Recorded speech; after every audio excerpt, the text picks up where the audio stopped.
अस्सलाम वालेकुम। Welcome to your online academy. मैं हूं इफ्तिखार अहमद। आप देख रहे हैं 10th क्लास के लिए फिजिक्स की न्यूमेरिकल सीरीज। आज हम पढ़ने जा रहे हैं चैप्टर नंबर 12।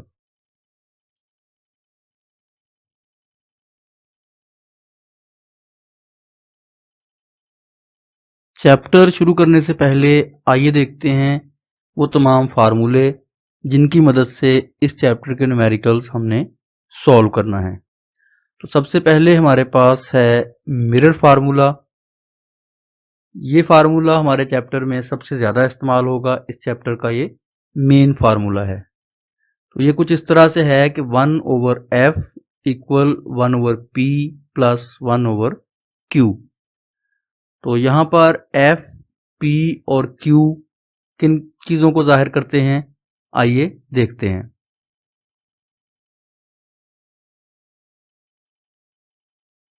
ये हमारे पास एक कनकेव मिरर है। इस मिरर के सेंटर को पोल कहते हैं और इसे हम P से जाहिर करते हैं। ये देखें, एक पॉइंट है C, इसको सेंटर ऑफ कर्वेचर कहते हैं। C असल में उस स्फेयर का सेंटर होता है जिस स्फेयर से ये मिरर हासिल किया गया है। देखें, ये कर्व्ड सरफेस है, ये एक सर्कल का हिस्सा है। उस सर्कल के सेंटर को हम सेंटर ऑफ कर्वेचर कहते हैं। पोल और सेंटर ऑफ कर्वेचर को मिलाने वाली लाइन प्रिंसिपल एक्सिस कहलाती है। और अगर प्रिंसिपल एक्सिस पर मिरर के सामने कोई ऑब्जेक्ट रखी जाए तो उस ऑब्जेक्ट से रेज मिरर से टकराती हैं और उस ऑब्जेक्ट का इमेज बनाती हैं। यहां हम एक रे लेते हैं जो प्रिंसिपल एक्सिस के पैरेलल आती है और मिरर से टकराकर एक नुक्ता में से गुजरती है। प्रिंसिपल एक्सिस पर यह नुक्ता प्रिंसिपल फोकस कहलाता है। तो इस ऑब्जेक्ट से अगर हम मजीद रेज ड्रॉ करें तो वो मिरर से टकरा के एफ में से ही गुजरेंगी। तो इसको हम प्रिंसिपल फोकस का नाम देते हैं। और अगर कोई रे प्रिंसिपल फोकस में से गुजर के मिरर से टकराती है तो टकराने के बाद प्रिंसिपल एक्सिस के पैरेलल हो जाती है। ये रेज जहां मिलती हैं वहां इस ऑब्जेक्ट का इमेज बनेगा। तो हम अपने फार्मूला में एफ, पी और क्यू की टर्म्स यूज कर रहे हैं। तो देखें, मिरर से ऑब्जेक्ट तक का फासला, डिस्टेंस ऑफ द ऑब्जेक्ट, इसको हम स्मॉल p से जाहिर करते हैं। हमारे फार्मूला में p डिस्टेंस ऑफ ऑब्जेक्ट को जाहिर करता है। मिरर से इमेज तक का फासला, डिस्टेंस ऑफ इमेज, इसको हम स्मॉल q से जाहिर करते हैं। तो ये इमेज का मिरर से फासला है। और फोकल लेंथ को हम स्मॉल f से जाहिर करते हैं। ये मिरर की फोकल लेंथ है।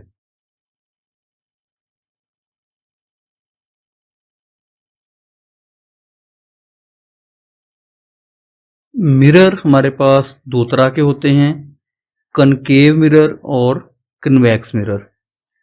कनकेव मिरर ऐसे मिरर हैं जिनकी अंदरूनी गहरी सतह रिफ्लेक्ट करती है। यहां शक्ल में देखें, अगर मिरर की अंदरूनी गहरी सतह रिफ्लेक्ट करती है तो इसे हम कनकेव मिरर कहते हैं।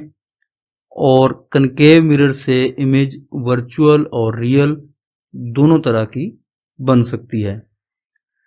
जबकि अगर मिरर की बैरूनी उभरी हुई सतह रिफ्लेक्ट करती है तो इसे हम कन्वेक्स मिरर कहते हैं। और इस तरह के मिरर से सिर्फ वर्चुअल इमेज बनती है। तो आइए अब यहां हम देख लेते हैं कि P, Q और F के साथ कब हमने पॉजिटिव साइन यूज करना है और कब इनके साथ नेगेटिव साइन यूज करना है। तो सबसे पहले P ऑब्जेक्ट ऑफ डिस्टेंस है। तो रियल ऑब्जेक्ट के लिए हम पॉजिटिव साइन लेते हैं और वर्चुअल ऑब्जेक्ट के लिए हम नेगेटिव साइन यूज करते हैं। इस चैप्टर में हम सिर्फ रियल ऑब्जेक्ट से डील कर रहे हैं, तो इसलिए इस चैप्टर में हम P को हमेशा पॉजिटिव ही रखेंगे। दूसरी अहम चीज है इमेज डिस्टेंस, जिसको हम Q से जाहिर करते हैं। इसके साथ हमने प्लस और माइनस साइन कैसे यूज करने हैं। तो अगर इमेज रियल बने तो हम Q के साथ पॉजिटिव साइन यूज करते हैं, और अगर इमेज वर्चुअल हो तो Q के साथ हम नेगेटिव साइन लगाते हैं। या दूसरे लफ्जों में, अगर Q के साथ पॉजिटिव साइन आए तो इमेज रियल होगी, और अगर नेगेटिव आए तो इमेज वर्चुअल होगी। दूसरा हमने याद रखना है कि जब भी इमेज मिरर के पीछे बने, बिहाइंड द मिरर, तो फिर हमने Q के साथ माइनस साइन यूज करना है। फोकल लेंथ कनकेव मिरर के लिए हमेशा हम पॉजिटिव रखते हैं और कन्वेक्स मिरर के लिए नेगेटिव।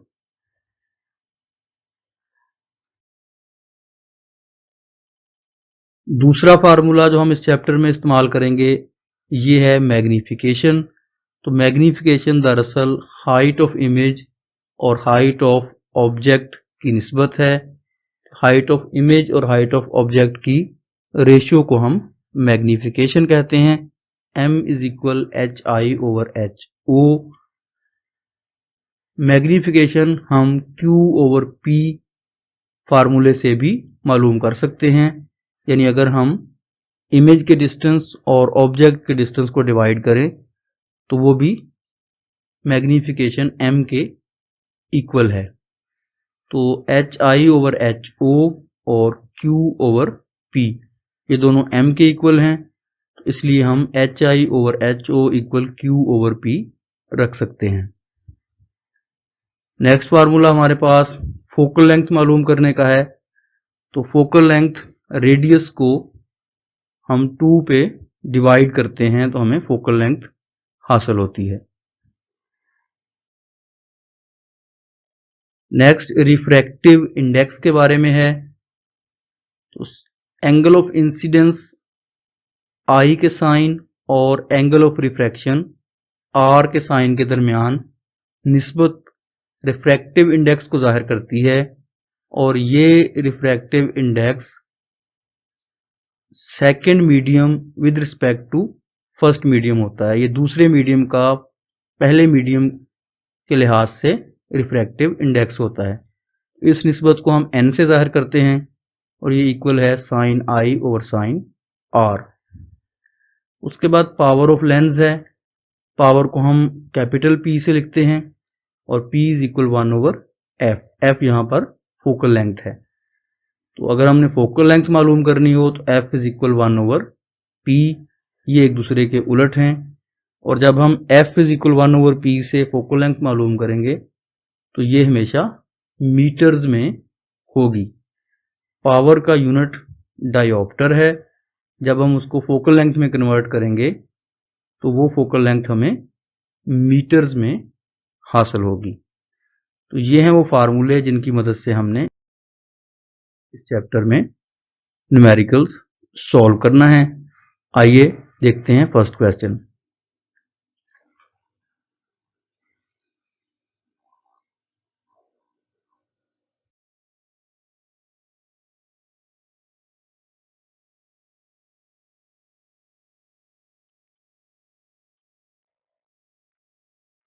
फर्स्ट क्वेश्चन में हमारे पास स्टेटमेंट है an object 10 centimetre in front of convex mirror forms an image 5 centimeter behind the mirror. What is the focal length of the mirror?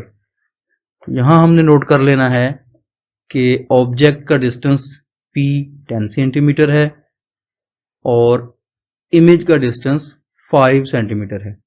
लेकिन सबसे पहले हमने गौर करना है कि ये कन्वेक्स मिरर है। तो कन्वेक्स मिरर है और दूसरा बताया जा रहा है image is behind the mirror. जब इमेज मिरर के बिहाइंड बनेगा तो हमने Q को माइनस रखना है, Q इज इक्वल -5 सेंटीमीटर। और फोकल लेंथ हमने मालूम करनी है। मिरर फार्मूला लिख लेते हैं और इसमें वैल्यूज पुट कर देते हैं। Q हमारे पास -5 है, तो यहाँ इन दोनों साइंस को चेंज करके यहाँ पर हमारे पास दरमियान में माइनस साइन आ जाएगा।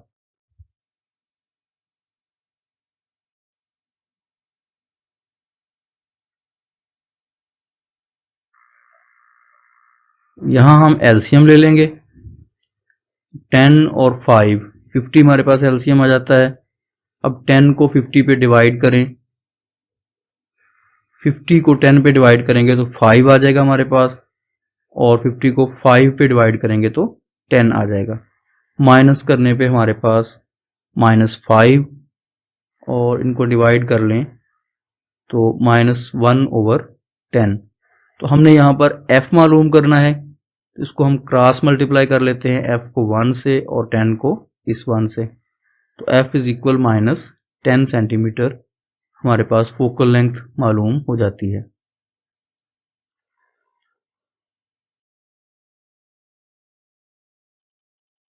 क्वेश्चन नंबर 2 देखते हैं।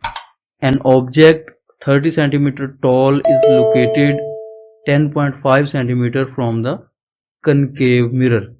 तो ये एक कनकेव मिरर है। फोकल लेंथ 16 सेंटीमीटर है।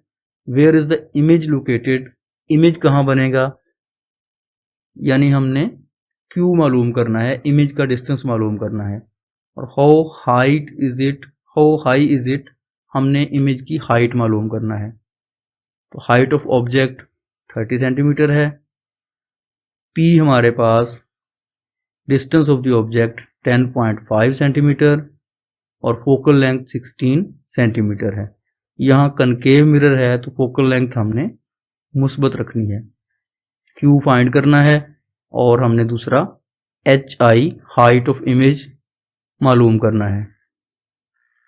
तो सबसे पहले हम मिरर फार्मूला लिखते हैं।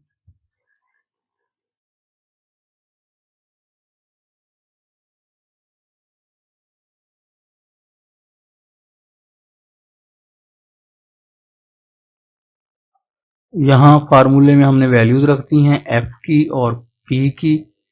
अब हमने Q मालूम करना है, तो P की वैल्यू को हम लेफ्ट साइड पे ले जाते हैं और इसका साइन चेंज करके माइनस साइन के साथ इसको लिख देंगे। अब यहाँ इनका हम एलसीएम लेते हैं, 16 और 10.5 इनको मल्टीप्लाई करके लिख लेते हैं 165। और यहाँ देखें जो क्रॉस इनको कर देते हैं, जो दूसरी रकम के नीचे लिखा है उसको पहले लिख देते हैं और जो पहली रकम के बटे में है उसको बाद में। इन क्वेश्चन में हमने यही तरीका इस्तेमाल करना है कि मल्टीप्लाई करके एलसीएम लिखना है और इनको क्रॉस करके लिख देना है। अब इनको माइनस करते हैं और फिर यहाँ पर इनको क्रॉस मल्टीप्लाई करते हैं, तो ये Q -5.5 के साथ आ गया। अब Q मालूम करना चाहते हैं तो -5.5 राइट साइड पे डिवाइड हो जाएगा और Q की वैल्यू हमारे पास आ जाएगी -30.54 सेंटीमीटर।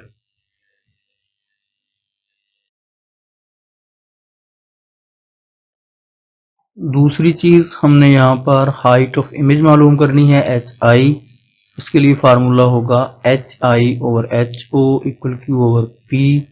HI/HO और Q/P दोनों मैग्निफिकेशन M के इक्वल होते हैं, इसलिए इन दोनों को हम इक्वल लिख सकते हैं, वैल्यूज रखते हैं इसमें। अब यहाँ से HO की वैल्यू को हम राइट साइड पे ले जाते हैं और मल्टीप्लाई कर देते हैं, और मल्टीप्लाई करने से हमारे पास आ जाता है 916.2। अब इसको 10.5 पे डिवाइड कर लेते हैं, तो हमारे पास हाइट ऑफ इमेज आ गई है 87.25 सेंटीमीटर। यहाँ देखिए हमने Q की वैल्यू के साथ नेगेटिव साइन यूज नहीं किया है। ये हाइट ऑफ इमेज या ऑब्जेक्ट मालूम करते हुए हम Q के साथ नेगेटिव साइन इस्तेमाल नहीं करते। क्वेश्चन नंबर 3 देखते हैं। An object and its image is in a concave mirror are of the same height yet inverted. When the object is 20 cm from the mirror, what is the focal length of the mirror? Object 20 cm दूर है mirror से, तो हमने P लिख लिया है 20 centimetre. अब यहाँ इमेज का डिस्टेंस नहीं दिया है, लेकिन since the height of the object and image is same, image की हाइट और ऑब्जेक्ट की हाइट सेम है, तो P की वैल्यू और Q की वैल्यू भी एक जैसी होंगी। तो Q की वैल्यू हम रख लेते हैं 20 सेंटीमीटर। F हमने मालूम करना है, मिरर फार्मूला लिखते हैं।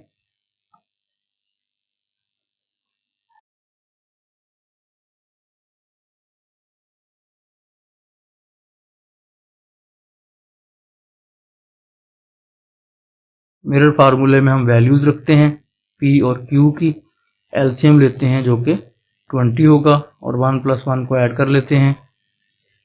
अब हम इनको क्रॉस मल्टीप्लाई कर लेंगे या इनको उल्टा के लिख दें, 1/f में से f को ऊपर ले जाएं और राइट साइड पे 20 को ऊपर ले जाएं। ये 20/2 और डिवाइड करने से 10 सेंटीमीटर हमारे पास फोकल लेंथ आ जाएगी।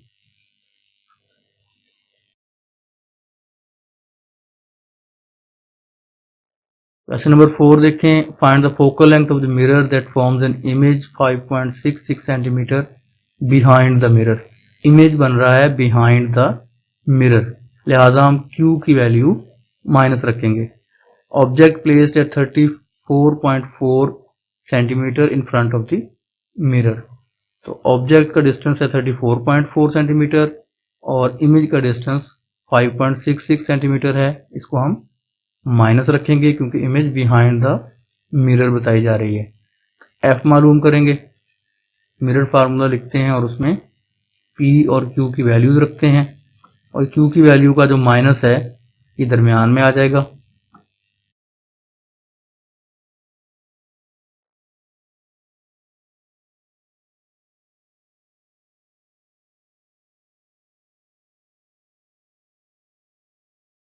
यहाँ देखिए दरमियान में हमने माइनस लगा दिया है। एलसीएम लेते हैं तो यहाँ डिनोमिनेटर्स को मल्टीप्लाई करके लिख देंगे और दूसरी रकम के नीचे बटे में जो रकम आ रही है वो पहले और जो पहले के नीचे आ रही है वो बाद में लिख लेंगे और इनको माइनस कर देंगे।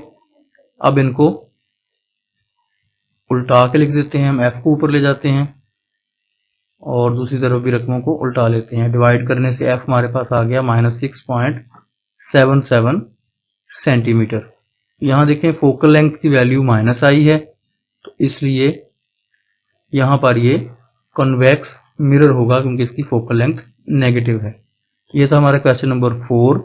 आज की वीडियो में हमने क्वेश्चन नंबर 1 से 4 तक पढ़े हैं, तो नेक्स्ट वीडियो में आप इसके रिमेनिंग न्यूमेरिकल देखेंगे। तो आई होप कि आपके लिए ये वीडियो हेल्पफुल होगी। ऐसी वीडियो देखने के लिए हमारे चैनल को सब्सक्राइब करें, बेल आइकॉन पर क्लिक करें और मिलते हैं नेक्स्ट वीडियो में। तब तक के लिए अल्लाह हाफिज़।